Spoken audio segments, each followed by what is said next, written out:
안녕하십니까. EBS 미래교육 플러스 신동호입니다. 지식의 보고, 바로 책이죠.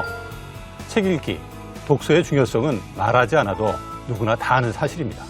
다만 실천으로 옮기기가 쉽지 않다는 건데요. 그래서 어린 시절부터 체계적인 독서 지도가 상당히 중요하다고 할 수 있습니다.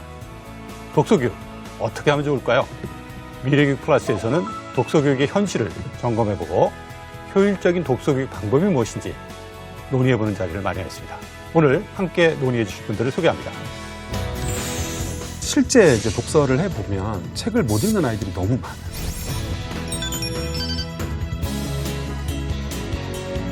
우리 국민 평균을 보면 독서에는 하루에 6분을 씁니다.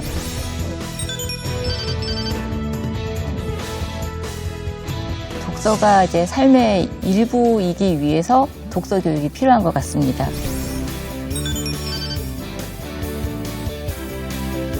독서 교육이 좀 제대로 이루어지려면 수준이 어디인지를 먼저 파악하는 게 너무 중요하고요.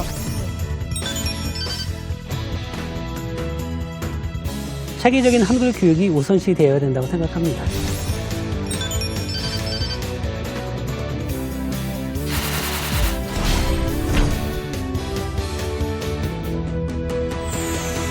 오늘 이제 독서교육 우리가 주제로 이야기를 하는데 저도 뭐 책을 많이 읽으려고 노력은 하지만 요새 그렇게 많이는 못 읽는 것 같아요.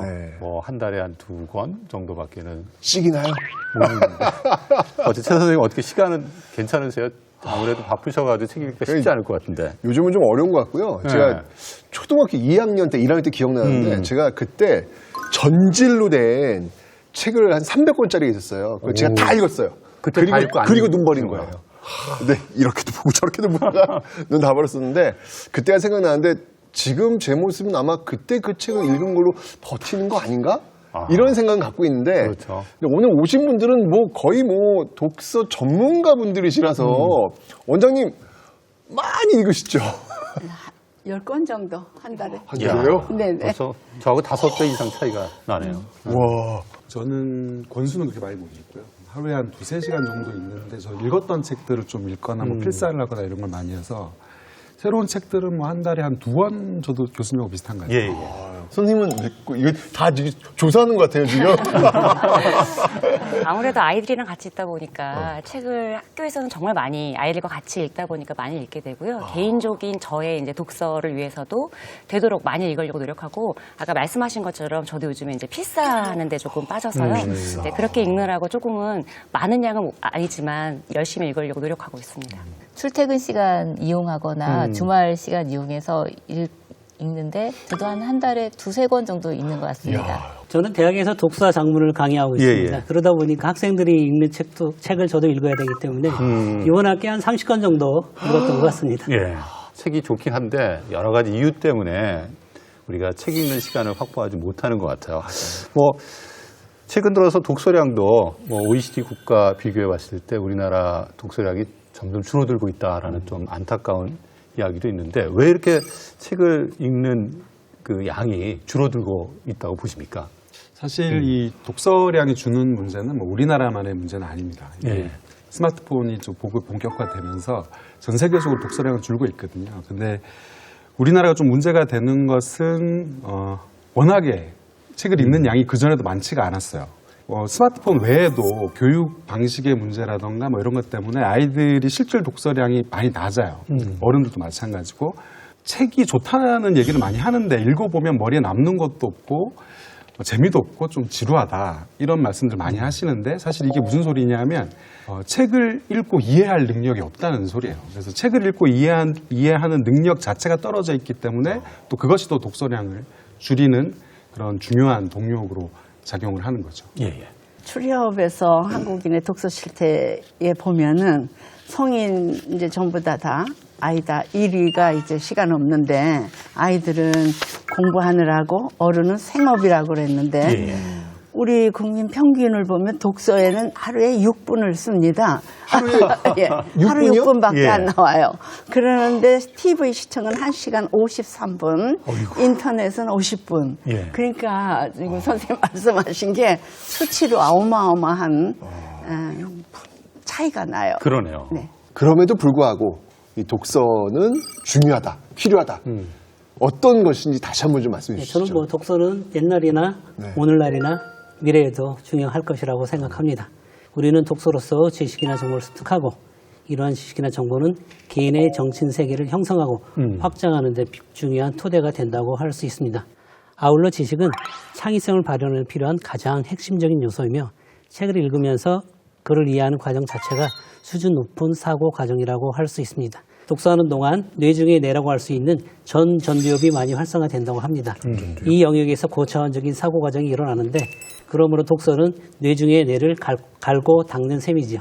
단순히 지식 획득뿐만 아니라 다양한 사고 능력을 키울 수도 있고 경험의 지평을 넓힐 수 있는 기회를 독서를 통해서 얻을 수 있다. 또 인성에도 좀 도움이 되지 않을까라는 생각도 해보는데 구체적으로 어떠한 역량을 키울 수 있는 효과가 독서를 통해서 기대할 수 있는 건지. 책을 읽을 때 우리 머릿속에서 일어나는 현상을 한번 생각해 보시고 또 우리가 생각을 할 때 머릿속에서 일어나는 현상을 생각해 보시면 원리상으로 똑같습니다. 언어로 생각하는 것처럼 책도 언어로 묵독을 할 때 생각해 보시면 생각하는 과정하고 똑같거든요. 다른 점은 독서는 생각이 외부에서 들어오는 것이고 우리가 하는 생각은 내부에서 나오는 것이죠. 근데 이 책이라는 것은 작가들이 엄청난 사고 과정을 거쳐서 10번 혹은 뭐 100번 이렇게 고쳐 써서 만들어낸 하나의 생각의 체계잖아요. 이것을 읽는다는 것은 내 머리로, 독자의 머리로 그 작가의 생각을 읽는 것이거든요. 이 과정에서 사고 확장이 일어나고 사고 수준 자체가 올라오죠. 근데 사고 수준이 올라오게 되면 이게 이제 수치적으로 말씀드리면 학생들의 경우는 이제 뭐 공부한 양에 비해서 수능 성적이 잘 나온다든가 국어 성적이 잘 나온다든가 이런 식으로 수치적으로 가시적으로 드러나는 거죠. 근데 이거 외에도 뭐 여러 가지 많은 효과들이 있지만 단적으로 말씀드리면 이런 효과들을 말씀드릴 수 있을 것 같습니다.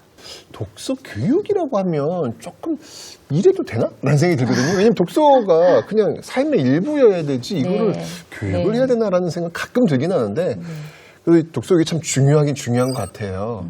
장학사님 의견으로는 왜 독서교육이 필요한지 한번 좀 말씀해 주시죠. 독서가 이제 삶의 일부이기 위해서 독서 교육이 필요한 것 같습니다. 그러니까 독서라고 하는 게 단순히 책에 있는 문자를 해독하는 것이 아니라 의미 읽기, 더 나아가서 삶 읽기까지 나아가야 되는 거거든요. 그러니까 이 독서라고 하는 걸 통해서 자기 자신을 이해하고 또 타인을 이해하고 더 나아가서 세계를 알고 또 이 세계 속에서의 그 삶을 변화시키는 데까지 바람직한 방향으로 변화시키는 데까지 나아가야 한다고 봅니다. 그러기 위해서는 토론이나 이런 걸 통해서 다른 사람을 설득할 수도 있고 또 자기 표현을 하기 위한 글쓰기 이런 것도 독서를 통해서 다 이루어진다고 봐야 되거든요. 그래서 앞으로 어떤 독서 습관을 가지고 있는 토론하는 시민으로 한 사람 한 사람을 성장시키기 위해서 제대로 된 독서 경험이 필요하고 그래서 독서 교육이 중요하다고 생각을 합니다.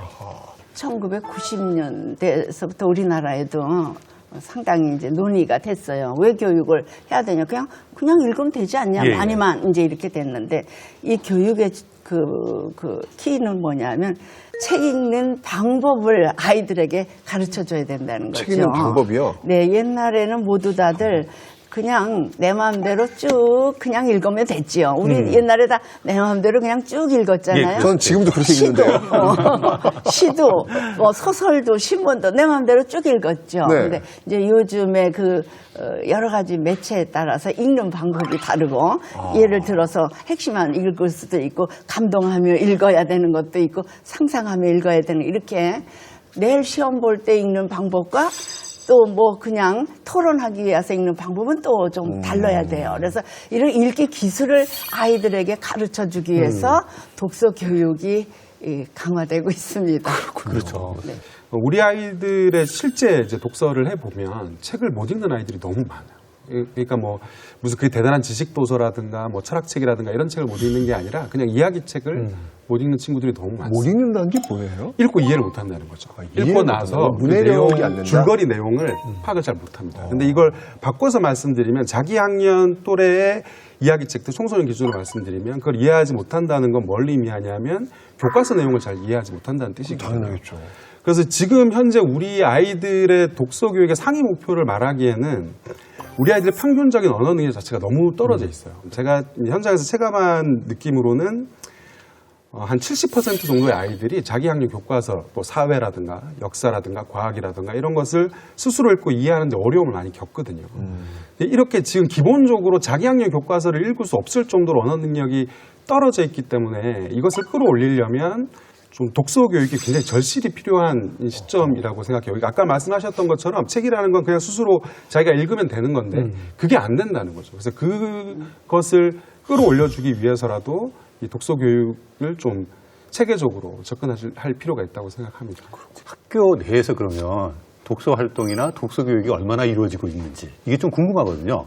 장 학사님, 얼마나 많이 이루어지고 있나요, 지금? 그 교과 교육 과정이 구현되는 교과 수업에서 이제 최근 학교에서도 독서 기반 수업을 굉장히 이제 중요하게 생각하고 또 강조하고 있고요. 동아리 활동에서도 독서 토론 동아리, 또 글쓰기 동아리를 통해서 학생들이 이제 독서를 바탕으로 해서 하는 활동으로 이제 동아리 활동을 하고 있고, 진로 활동 같은 경우에도 독서를 통해서 자신의 진로를 탐색하는 활동을 많이 하고 있거든요. 그래서 이제 교육과정 내에서도 독서 활동을 이제 저변으로 하는 활동들이 많이 이루어지고 있습니다. 그렇군요. 근데 선생님, 그 초등학교에서 이렇게 보니까 뭐 학교에서 책 한 권 읽기, 네. 뭐 이런 또 반에서 또 뭐 이렇게 읽기 뭐 정해져 있더라고. 그런 프로그램들이 있더라고요. 네. 나름대로 뭐 학교에서 독서 교육을 좀 하고 있는 그런 모습들이 보이고 있는데 실제로 어떤 식으로 이 독서 교육이 활용되고 있어요? 그 말씀하신 대로 지금 교육과정에 한 학기 한 권 읽기가 도입되면서 한 학기 한 권 읽기? 네. 아. 그러면서 이제 학교의 독서 교육에 굉장히 많은 관심을 지금 끌고 있고요. 선생님들도 그걸 어떻게 잘 해내기 위해서 굉장히 고군분투하고 있습니다. 근데 학교 현장에서 독서 교육이 어떻게 이루어졌냐고, 이루어지고 있냐고 물어보셨는데 대답은 교사마다 천차만별입니다.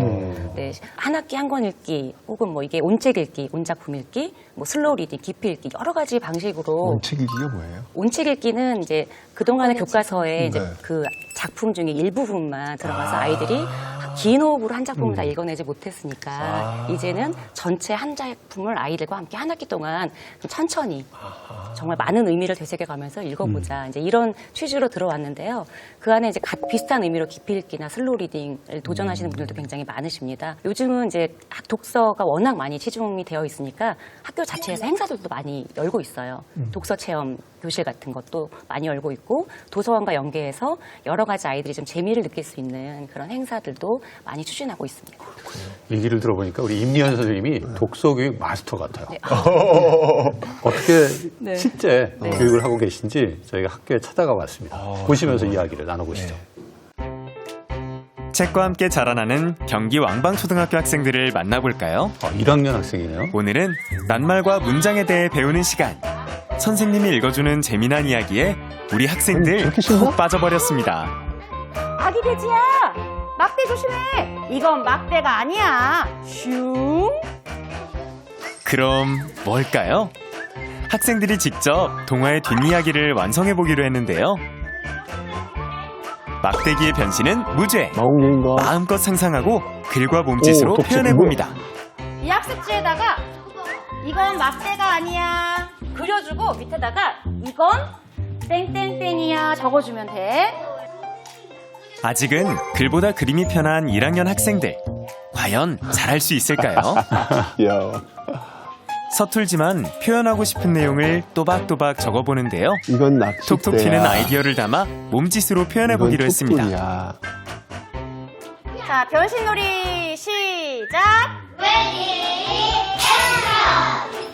머리 상고 머리 이건 뭐야? 이건 만원경이야. 이거는 날개야. 날개. 이건 낚싯대야. 직접 읽고 써본 낱말은 물론 미처 학습지에 적지 못한 낱말까지 술술. 저학년 아이들은 집중력이 굉장히 짧아요. 굉장히 짧은데 거기에서 자꾸 쓰게 하고 가만히 자리에서 읽게 하는 거는 아이들이 정말 그걸 지루하게 느끼기 때문에요. 그래서 저는 놀이 활동도 많이 넣고 있어요. 활동에 재미를 붙일수록 점점 더 많은 낱말을 사용하게 되는데요. 낱말을 찾으려 한 권, 두 권 읽다 보면 자연스레 책 읽는 습관도 길러집니다. 이번엔 낱말이 모여 문장이 되는 과정을 살펴볼 건데요. 재미난 이야기를 통해 새로운 낱말을 배우는 학생들. 커다란 입을 벌려 그 낱말들을 꿀꺽 삼켜요. 그러면 그 낱말들은 모두 이올레의 것이 되어요. 그 남자는 시인이에요. 뭐래? 시인은 뭐 하는 사람이야? 그림책으로 배우면 더 쉽고 재밌답니다. 특기 1학기는 80% 이상이 한글 수업으로 이루어져 있습니다. 그런데 그림책으로 적용을 했더니 아이들이 재미도 있을 뿐만 아니라 학습이 이렇게 어려운 것이 아니구나. 쉽게 이해하기도 하고 금방 아이들이 그 학습의 세계로 쏙 빠져들어가는 그런 느낌을 받기도 하거든요. 다음은 읽기 말하기에 이어 쓰기 실력을 기를 차례. 그림책에 나온 다양한 낱말 중 기억에 남는 것들을 적어보기로 했는데요. 세상에, 우리 학생들 쓰고 싶은 내용이 너무 많아서 칠판이 부족할 정도네요. 이렇게 모은 낱말은 어떻게 될까요? 자, 이제 너네가 쓴 낱말을 이제 이 고래한테 줄 거야. 얌얌, 낱말은 모두 내가 먹을 거야. 낱말 먹는 고래 등장이요. 학생들이 적은 낱말 칠판을 꿀꺽꿀꺽 집어삼키는데요. 학생들의 눈과 귀를 사로잡은 낱말들이 고래 뱃속에 한가득. 낱말을 좀 더 쉽고 재밌게 배우는 것은 물론 표현력도 기를 수 있습니다. 파도는 소리가 좋아요. 등대가 없으면 배 못 다니죠. 음악은 신나는 음악들 많으니까 춤출 수도 있잖아요. 정말 상상이었던 그 자극이 굉장히 많이 될 것 같아요. 모은 낱말로 문장을 만들어 보는데요. 서툴지만 조금씩 완성되어가는 문장처럼 책과 한 걸음 더 가까워진 학생들. 더 많이 읽고 생각하게 됐습니다. 그림책으로 수업하니까 어때요? 재밌어요? 이렇게 그림책을 읽어보고 쓰니까 되게 재밌어요. 너무 재밌어. 집에서도 왕창 말려. 아이들 주변에 책이 독서라는 것이 삶의 일부가 돼야 된다고 생각을 해요. 마치 야채를 안 먹는 아이에게 엄마가 야채를 잘게 썰어서 볶음밥처럼도 만들어주시고 피자처럼도 만들어주시고 하는 것처럼 생활 속에 스며들듯이 조금씩 접근하는 게 가장 좋은 방법이 아닐까 생각합니다. 읽고 쓰고 말하는 것이 중요한 초등 저학년 시기. 즐거운 독서 수업과 함께 학생들은 지금 성장하고 있습니다.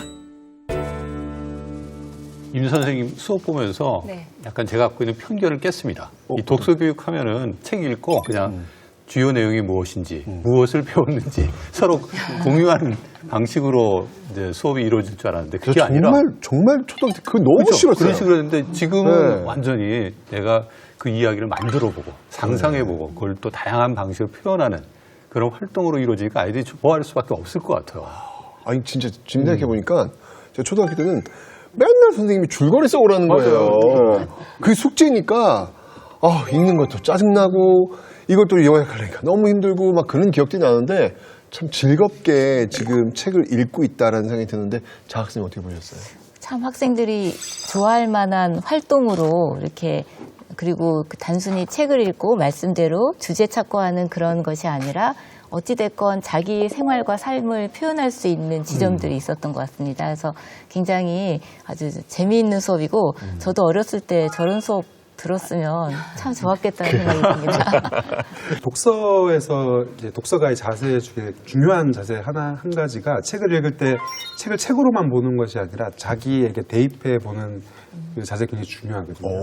여기서 보면 이제 책 속에 남아있던 상황을 나는 이렇게 표현해보고 이렇게 하잖아요. 이런 활동들이 사실은 아이로 하여금 자기도 모르게 책을 읽을 때 이런 적극적인 자세, 자기를 대입해보는 자세를 갖출 수 있도록 해줍니다. 근데 이 굉장히 훌륭한 점은 쉬운 책으로 또 굉장히 재미있게 이걸 하고 있다는 거예요. 이렇게 되면 아이들이 책에 대한 어떤 긍정적인 호감, 책은 재밌는 거야. 이런 사실 저는 독서력의 기반, 가장 중요한 기반이 책을 얼마나 좋아하느냐에 달려 있다고 생각하거든요. 근데 이 지금 임미연 선생님의 수업 방식은 이 두 가지를 다 잡을 수 있는 그런 방식이어서 저는 굉장히 좋게 봤습니다. 그렇군요. 학교가 독서 수업을 정말 많이 해야겠어요. 예. 저 책을 혼자 읽었다 그래봐요. 뭘 배울 게 뭐가 있었겠어요? 그렇죠. 10분 만에 끝나잖아요. 예, 10분 만에 끝날 건데. 글밥이 참 적더라고요. 그런데 이렇게 독서 수업을 하니까 친구는 어떻게 했나 뭐 이것도 배우게 되고. 그렇죠. 예, 앞으로 독서 수업 좀 많이 늘려야겠는데요. 박사님. 교수님 어떻게 보세요? 네, 한글과 같은 문자 언어를 잘 습득하기 위해서는 음성 언어에 대한 경험이 풍부해야 됩니다. 이러한 점에서 아동들에게 동화책을 읽어주는 그 교육 방식은 한글 깨치기라고 하는 초등 1, 2학년의 독서교육 목표거든요. 예, 예. 그 독서교육 목표를 성취하는데 아주 소중하다고 할 수 있고 한 가지 아쉬운 점은 이건 출판사의 역할이라고 할 수 있는데 동화책이 좀 더 컸으면 좋겠습니다. 더 커요? 꽤 예. 크던데? 미국의 같은 경우에는 빅북이라고 해가지고 기존의 동화책보다 서너 배 큰 동화책을 출판사에서 제공해주고 있습니다. 서너 배면은 뭐 이 그렇죠. 그 정도인가요? 정도 돼서 학생들이 글도 잘 보이고 그림도 잘 보이고 이렇게 사용을 하고 있죠. 예. 우리도 출판사들이 그런 부분에서 좀 더 많은 노력이 있었으면 합니다. 그림책이나 동화책을 읽지만 이게 학생들의 어휘력이나 또 글을 이해하는 독해력에도 긍정적인 영향을 미칠 수 있다는 생각이 드는데 실제 어떻게 효과가 보이나요, 임민혁 선생님? 네, 저는 이제 아이들에게 일단 첫 번째로 이제 언어 감각을 좀 많이 키워주기 위해서 정말 자주 책을 읽어주고 있고요. 이렇게 많이 읽어주는 게 중요한 것이 아니라 얼마나 자주 그리고 얼마나 잘 읽어주느냐가 중요한 것 같아요. 그래서 저도 굉장히 연습을 많이 하고 어떻게 하면 조금 더 재밌게 읽어줄 수 있을까 연습도 많이 하면서 아이들 앞에서 책을 좀 많이 읽어주고 있고요.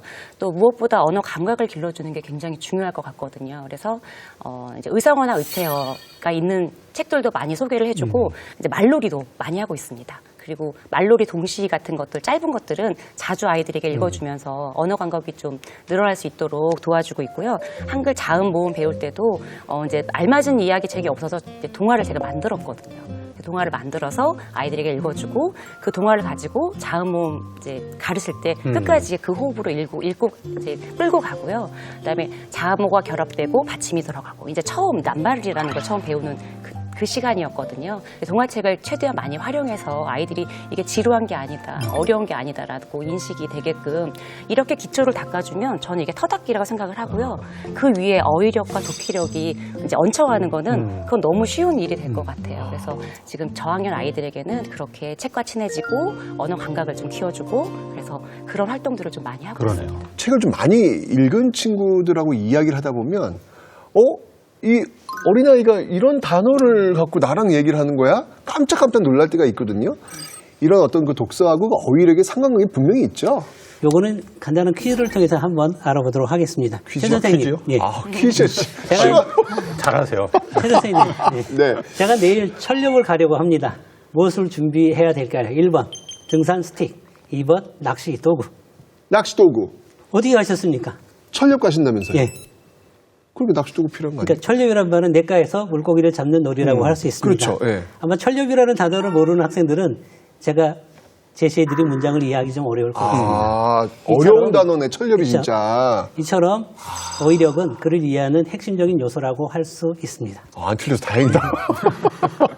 또한 이 어휘력을 신장하는 가장 좋은 방법은 책을 폭넓게 두루두루 읽는 것에 있다고 할 수 있습니다. 그렇군요. 어휘력 신장은 많은 단어들을 여러 번 만나는 게 중요하거든요. 그런 측면에서 폭넓게 읽는 것은 아동들이 반드시, 학생들이 반드시 해야 될 일이지만 안타깝게도 많은 아동들은 책을 읽기를 어려워하고 또 싫어합니다.